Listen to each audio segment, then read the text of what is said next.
malam guys. Jadi sebenarnya unsur dari video ini tuh datang dari tadi sore. Tiba-tiba grup angkatan aku bilang kayak, "Halo teman-teman, udah isi KRS belum?" Terus aku kayak, "What?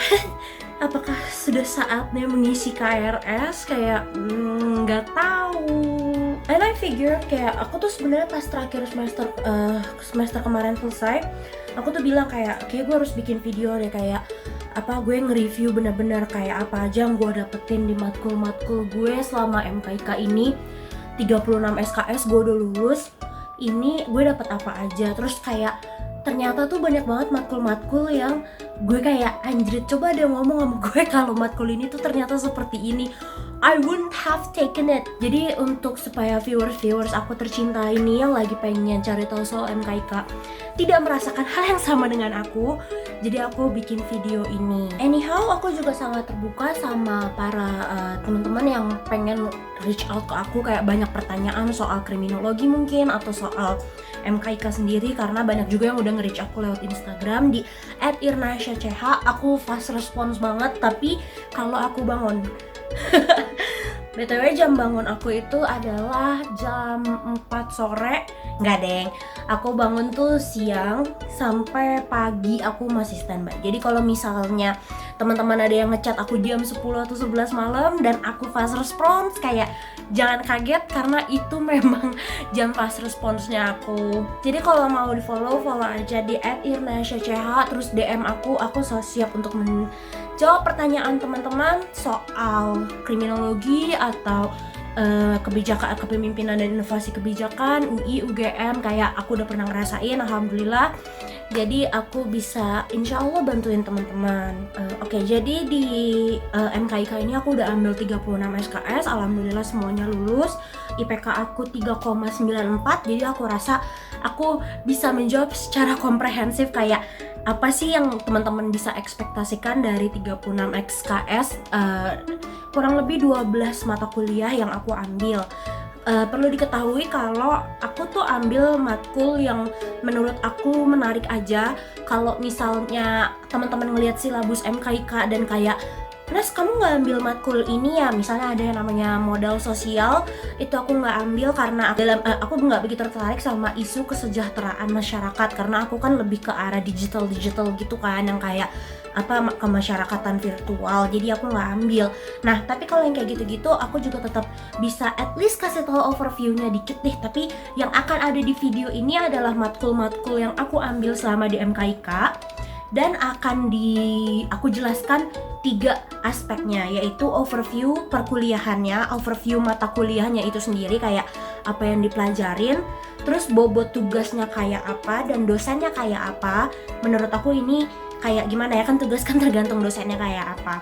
Nah, terus yang terakhir adalah nilai. Jadi ini sekalian kayak nilai reveal juga, karena aku pengen cerita apa yang aku lakukan untuk mendapatkan nilai tersebut gitu loh. Jadi I want you guys to know this experience as authentic as it could. Kayak kalian kalau misalnya males-malesan di kelas ini bisa dapat A nggak atau gimana, kayak please deh, ini bukan channel official MKIK, jadi terserah aku mau ngomong apa. Tapi ini adalah kejujuran 100% otentik aku selama di MKIK seperti ini. Oke teman-teman, jadi pertama aku akan review semester 1 dulu. Di semester 1 ini aku ambil 6 mata kuliah. IP aku di semester itu adalah 3,92, dan aku dapet dari 6 matkul aku dapat 4A dan 2 A-. Nah, jadi pertama ada matkul kebijakan berbasis data. Kebijakan berbasis data ini secara garis besar adalah kelas yang paling ngasih tahu apa itu kebijakan, terus abis itu gimana cara bikin kebijakan yang berbasis data. Termasuk di dalamnya juga membahas soal policy brief, terus policy research yang gitu-gitu. Kayak di sini buku-bukunya William Dunn is real, kayak dipakai. Terus kita juga dikasih tahu framework bagaimana membuat kebijakan itu bekerja. Itu overview mata kuliahnya. Terus bobot tugas dan dosanya kayak apa? Jujur aku merasa tugasnya nggak gimana-gimana untuk yang evidence based policy ini. Sangat berat di UTS dan UAS. hanya UTS dan UAS, karena menurut aku tugas hariannya nggak begitu seberapa, cuma review aja, paling kayak review artikel ini, review chapter ini kayak gitu doang, dan itu bukan review yang kayak komprehensif terus besokannya ditanya. Kayak ya udah, yang penting kamu baca aja terus kumpulin review 1-2 halaman, biasanya kayak gitu. Nah sementara UTS sama UAS-nya itu kayak gila deh, berat banget. Waktu itu UTS-nya aku bikin analisis policy analysis yang waktu itu harus pakai teori. Jadi aku teorinya adalah framework feminist policy analysis. Jadi gitu, aku pakai framework feminist policy analysis untuk mengkaji kebijakan prostitusi online di Indonesia yang sampai detik ini juga belum ada. Link dari tugas itu aku cantumin di description below, udah aku upload ke ResearchGate karena menurut aku sayang kalau nggak ada yang baca. Dosennya Prof Hatna, Pak Hatna itu orangnya baik dan sangat-sangat welcome sama mahasiswa. Kalau mau tanya tuh dijawab, dan jawabnya super komprehensif. Kan kadang kita suka ketemu ya sama dosen-dosen yang kayak ditanya apa jawabnya apa kayak gitu, atau ditanyanya apa terus cuma dijawab kayak pertanyaan bagus itu.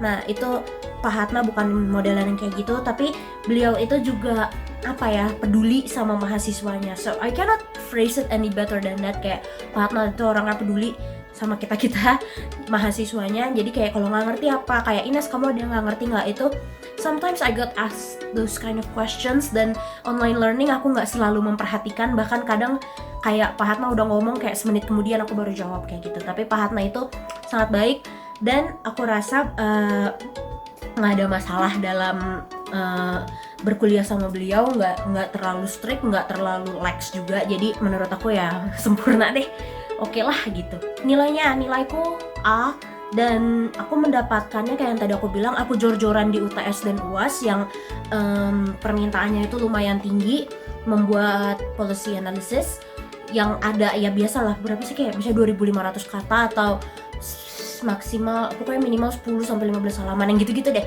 Itu tuh ada semua pokoknya. Tapi menurut aku kriteria penilaiannya jelas sekali. Jadi as long as you do that perfectly, correctly, dan ya at least kalau misalnya mau absen ya stick to the rule of 3 kali nggak masuk, udah titik, itu aja. Karena online learning, kalau online learning biasa aja sih menurut aku. Kayak ya udah, yang penting lo nggak usah lo login, nggak ada juga nggak apa-apa, kayak mau diapain, tapi intinya tetap isi absen yang diminta sama departemen atau prodi. Oke, selanjutnya di semester 1 ada mata kuliah kepemimpinan strategis dan inovatif. Mata kuliah ini diajar oleh Prof Muhajir dan juga Pak Kuncoro. Pak Kuncoro itu lulusan S3 MKIK juga. Dan kepemimpinan strategis inovatif ini secara garis besar overview mata kuliahnya adalah dia mempelajari teori-teori kepemimpinan. Dan karena aku sendiri baru banget ya ke dalam leadership studies, banyak hal-hal yang aku kayak what the hell is this, kayak ini apa ya gunanya. Tapi all in hindsight itu semuanya bagus. Kayak if you want to know about leadership studies, this matkul is for you. Dan kayak kepemimpinan strategis dan inovatif juga ngomongin banyak hal soal kepemimpinan di perusahaan, kepemimpinan di sektor publik, kayak bagaimana kepemimpinan itu bisa mempengaruhi kinerja suatu badan atau instansi atau lembaga apapun itu, kayak gitu. Terus bobot tugas dan dosen. Bobot tugasnya sama kayak kebijakan berbasis data, dia nggak begitu gimana-gimana, kayak paling cuma review chapter atau review jurnal, dan review jurnalnya cuma yang 1-2 halaman kayak baca. Nah, tapi kalau misalnya untuk yang ini, kita review, terus besokannya kita yang menjelaskan gitu. Jadi prof itu memfasilitasi diskusi kita di kelas, which kalau di online learning tuh menurut aku ini ngeselin banget, karena kalau lagi di kelas diskusinya tuh seru banget, tapi kalau lagi online learning ya I reckon everybody has something else to do juga ya, jadi kayak nggak begitu efektif kalau menurut aku. Dan kalau dosennya Pak Kuncoro dan Prof Muhajir, dua-duanya biasa aja sebagai dosen. Menurut aku kayak ngajarnya bagus, nilainya masuk akal, kayak nggak banyak yang harus diperhatikan. Matkul ini biasa aja menurut aku, kayak nggak, demandnya tidak tinggi, dan nggak macem-macem. Yang penting do well in your UAS and UTS, yang bobotnya juga sama kayak kebijakan berbasis data, lumayan kayak biasanya disuruh bikin essay pemikiran soal leadership on this, leadership on that. Biasanya nggak terlalu gimana-gimana lah, seperti bobot tugas S2 pada umumnya aja. Nah, nilainya aku seperti yang aku bilang tadi, nilai aku adalah A- di sini karena apa ya? Like I told you, I don't really know much, dan aku baru tahu banget soal kepemimpinan strategis dan inovatif ini. Kayak aku baru dalam disiplin ilmu kepemimpinan, dan aku juga baru dalam disiplin ilmu inovasi. Jadi kayak something flies over my head karena aku datang dari kriminologi kan. We don't really talk about leadership all that much di sana kayak gitu. Tapi teman-teman aku rata-rata dapat A kok. Jadi matkul ini A itu sangat achievable gitu. Oke, lanjut ke mata kuliah berikutnya adalah ilmu teknologi dan inovasi. Nah, ini adalah matkul favorit gue di semester 1. Enggak sih, kayak favorit kedua. Intinya matkul ini membicarakan soal bagaimana perkembangan ilmu, pengetahuan, dan perkembangan teknologi itu kemudian bisa mendorong dunia inovasi itu kayak apa. Nah, kebijakan dalam konteks mata kuliah ini tuh dibicarakan sebagai kayak kebijakan tuh bisa jadi enabler atau fasilitator dari inovasi itu sendiri, dan bagaimana kemajuan ilmu dan kemajuan teknologi itu penting untuk mendorong inovasi-inovasi terus muncul. Intinya tuh matkul ini adalah itu. Terus bobot tugas dan dosennya, dosen ini aku adalah Prof. Junaidi. Beliau ada lulusan teknik.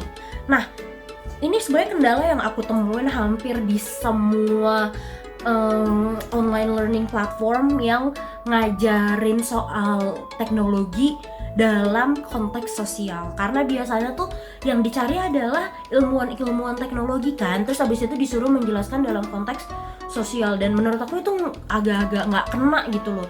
Jadi kalau Prof. Jun ini menjelaskan internet atau cyberspace dalam bahasa yang begitu technical, tapi menurut aku kebijakan itu kan social gitu. Jadi kadang aku suka nggak begitu paham sama permintaannya beliau atau kayak penjelasannya beliau. Nah, tapi itu kan salah aku ya, in my opinion. Kayak aku tuh sangat susah untuk menerima penjelasan orang teknis terhadap isu-isu sosial, karena biasanya human elements yang gitu-gitunya tuh kurang diperhatikan, dan diperhatikan malah teknologinya itu sendiri, which is also valid. Tapi menurut aku ini kurang tepat aja kalau di aku. Itu menurut aku soal dosennya kayak apa. Nah, kalau misalnya bobot tugasnya, jujur ITI ini tugasnya nggak macem-macem. Ada tugas harian, sering ada tugas harian, iya, tapi nggak macem-macem, kayak baca, review, terus abis itu bikin mind map yang gitu-gitu. Nah, terus abis itu kenceng di UTS dan UAS juga. Jadi ilmu ITI ini lebih berat di sana. Nilai aku di mata kuliah ini adalah A, jelas karena aku sangat suka matkul ini. Jadi ya udah gitu. Kayak there's nothing else to be said. Just do well in your UTS and UAS and be present. Oke, next ada nilai publik dan inovasi. Ini adalah matkul favorit aku di semester 1. Kayak kan tadi kan ITI adalah favorit aku nomor 2, ini adalah favorit aku nomor 1. Nah, nilai publik dan inovasi ini secara garis besar membicarakan soal masyarakat itu sendiri. Karena kebijakan itu kan ada terlahir karena ada masyarakat yang perlu diregulasikan, kayak masyarakat yang membutuhkan kebijakan tersebut. Nah, ini intinya membahas soal itu. Misalnya, salah satu topik dari nilai publik yang aku sangat-sangat ingat adalah culture bekerja. Misalnya culture bekerja dengan adanya pandemi kan jadi work from home. Nah, itu kan berarti harus ada regulasinya juga tuh, kebijakannya juga, inovasi juga yang berkenaan dengan bagaimana kalau kita mau menetapkan regulasi work from home. Nah, sesuai dengan nilai publik yang ada pada masa itu. Nah, terus juga ada kayak nilai publik, gimana sih cara mengagendakan nilai publik, kayak bagaimana caranya membuat nilai publik atau menggiring nilai publik sesuai dengan yang kita inginkan. Nah, ini juga ada dalam matkul ini. Terus matkul ini bagian dosen dan bobot tugasnya, kayak dosennya adalah Pak Hakim, Pak Dr. Hakimul Ihwan. Pak Hakim ini like the best dosen ever. Kayak salah satu dosen favorit aku di dunia ini nomor satu adalah Pak Riza yang akan kita review di semester 2. Terus ada Pak Hakim, terus ada Mas Nanang. Nah, 3 ini adalah top 3 dosen favorit aku di MKIK UGM. Balik lagi, Mas Hakim itu orangnya sangat progresif kayak. Jadi di kelas ini yang ngaruh itu adalah class participation. Kalau misalnya Mas Hakim sering membuat kamu berpartisipasi di kelas, itu kayak beliau bisa menilai dari sana. Tapi dinilai juga dari untuk anak-anak yang tidak terlalu aktif di kelas, ada juga sistem mekanisme harian, tugas harian. Terus ada juga UTS tuh nggak ada UTS, tapi adanya UAS. Jadi UAS kita tuh sangat do or die di matkul ini. Kayak di matkul-matkulnya Pak Hakim itu UAS tuh adalah segalanya, di UAS di atas segalanya. Dan UASnya itu sangat-sangat intinya tuh sebenarnya gini. Misalnya matkul ini adalah nilai publik dan inovasi. Selama 12 minggu kita belajar soal subchapter A, subchapter B, subchapter C, misalnya kayak gitu, kayak sebagian ini, bagian ini, bagian ini. Basically kita harus memilih antara bagian-bagian ono yang udah dipelajari sebelumnya, terus kita buat makalah soal itu. Udah titik gitu doang UASnya. UAS itu adalah curahan dari what do you know about this matkul. Jadi nilainya juga banyak datang dari sana kayak gitu. Nilai aku A di matkul ini kayak ya udah, I really like this matkul and I really like the dosen, kayak what's there not to like. Jadi kayak ya udah, next. Oke, selanjutnya ada metode penelitian untuk inovasi kebijakan. Kayak aku rasa aku gak perlu banyak-banyak cincong soal matkul ini. Intinya adalah matkul ini membahas bagaimana cara kita meneliti, or secara lebih mudah dan easier to understand, ini adalah matkul persiapan tesis. Bedanya dari S1 dan S2, kayak S1 tuh penelitian baru dibawa, yang serius tuh semester 3, 5. Nah itu tuh baru kayak lo mau nulis apa nih, kayak hello, come on, lo udah mau lulus, kayak lo harus mulai mempersiapkan penelitian lo. Nah kalau dari S2 ini yang aku pelajarin dari semester 1 juga udah ditanya kayak mau nulis apa. Nah jadi untuk mencerminkan hal itu adalah matkul metode penelitian untuk inovasi kebijakan ini, yang literally isinya adalah yaitu bagaimana cara metode penelitian kalau mau nulis tesis di matkul ini. Nah dosennya itu adalah Bu Dewi dan Pak Joko Pitoyo. Nah jadi Bu Dewi dan Joko Pitoyo masing-masing punya ininya sendiri, spesialisasinya sendiri. Pak Joko itu mengajar bagian kuantitatif dan Bu Dewi mengajar bagian kualitatif. Nah intinya udah itu doang. Bobot tugasnya itu biasa aja, kayak bagaimana kalau misalnya matkul penelitian sebagai pada umumnya tugasnya apa sih, kan misalnya kayak baca penelitian kualitatif dan infer metode pengumpulan data yang digunakan, kayak gitu-gitu. Intinya sih kayak gitu doang, udah. Nah nilai aku di sini A-, kayak aku 2 kali ikut mata kuliahnya Bu Dewi dan aku nggak pernah dapet A, selalu A-. Jadi aku rasa A- is perfection di matkul ini.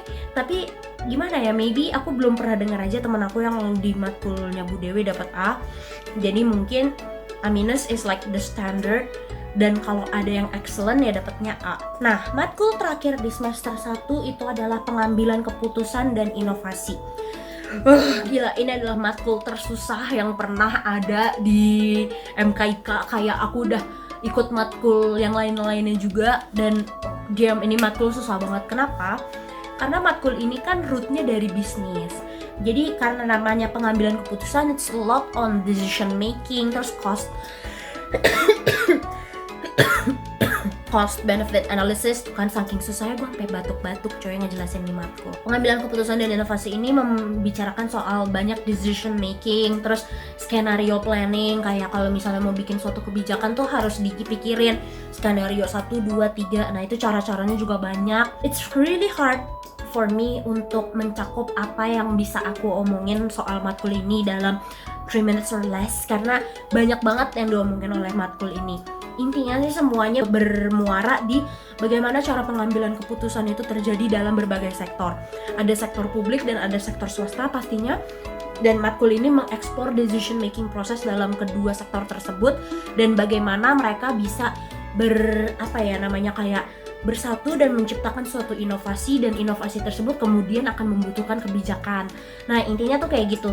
That's the entire thing about this matkul.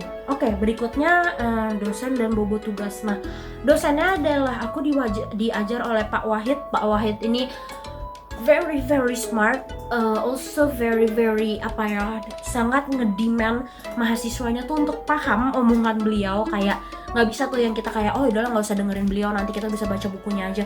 Kayak Pak Wahid orangnya nggak kayak gitu, because a lot of things he says actually came from his own experience, bukan dari buku. Jadi kayak dia punya pengalaman dan dia bilang buku ini mengaffirm pengalaman beliau. Jadi kayak you cannot just read a book with him, you have to listen. Dan it's really hard, tapi at the same time dari semua matkul semester 1 aku rasa ini adalah matkul yang paling mengenalkan aku terhadap S2 lah istilahnya, karena yang diminta tuh bener-bener derivasi sampai ujung banget kayak gitu-gitu. Misalnya kayak UASku itu diminta bikin skenario planning terhadap kalau misalnya COVID-19, terhadap penanganan COVID-19 di Indonesia. Jadi waktu itu aku harus bikin 3 strategi berdasarkan ahli matematikanya UI kan waktu itu pernah ngeluarin prediksi kan kayak kapan COVID-19 akan berakhir di Indonesia berdasarkan modal matematis. Nah, UASnya itu adalah aku harus membuat kebijakan yang bisa restrukturisasi kembali ekonomi dan keadaan di masyarakat berdasarkan 3 skenario itu gitu. Nah, tapi itu adalah pilihan aku. Sebenarnya UASnya kayak banyak banget metodenya, tapi aku pilihnya itu karena menurut aku itu yang paling gampang. Pak Wahid ini baik banget orangnya, he actually cares about us. Dia sendiri yang bilang kayak you guys are just not simply my students but also my brothers and sisters. Kita kayak saudara dalam hal akademis. Beliau bilang, and I was really impressed. Dan aku nggak pernah sungkan nanya sama beliau, cuma kadang-kadang kayak aku dengan segala pemahaman aku kayak nggak ngerti beliau ngomong apa. Jadi aku rasa that's on me, I have to be smarter and try to understand him more. Oke, tugasnya tuh this is actually the hardest and most demanding mata kuliah di MKIK, karena benar-benar setiap minggu ada tugas dan deadline-nya tuh bukan hari Seninnya. It's usually the end of the week, kayak misalnya Jumat atau Minggu kalau beliau lagi bertoleransi. Itu kayak, dan semuanya tuh sangat sulit karena menurut aku karena beliau meminta kita untuk what do you understand on the topic that is being talked today dalam form of a mind map. Jadi kayak susah banget, bener-bener it's kind of hard kalau nggak biasa melakukan hal itu, dan which kita semua tidak biasa melakukan hal itu, angkatan aku at least. Jadi itu bener-bener tiap minggu tuh yang namanya ngerjain tugas Pak Wahid tuh is real gitu loh, kayak tiap hari Kamis atau hari Jumat atau hari Sabtu dan Minggu tergantung deadline-nya kapan. Aku tuh sering banget di grup angkatan kayak teman-teman aku pusing, teman-teman aku mau marah-marah yang gitu-gitu. Terus habis itu temen aku cuma jawab, kamu selalu pengen marah-marah Nes kalau misalnya lagi ngerjain tugas Pak Wahid. Terus aku kayak, that's true, but it's all worth it karena nilainya A semua. Angkatan aku semuanya nilainya A di matkul ini, regardless of dia tugasnya itu suka kayak ngumpulinnya tuh misalnya like 10 minutes late atau gimana, dia tetap dapat A. Kayak satu kelas aku semuanya dapat A karena waktu itu beliau bilang he doesn't really believe in the system of nggak ngasih nilai bagus, karena untuk apa? Karena semua orang pasti udah effort untuk ada di kelasnya dia, which I agree with. Jadi matkul ini karena matkulnya wajib, nilainya juga A, dan ini memberikan banyak ilmu, so I don't see anything to be concerned of. Pak Wahid itu perlu dimengerti, bukan untuk dihindari. Oke, selanjutnya adalah mata kuliah di semester 2.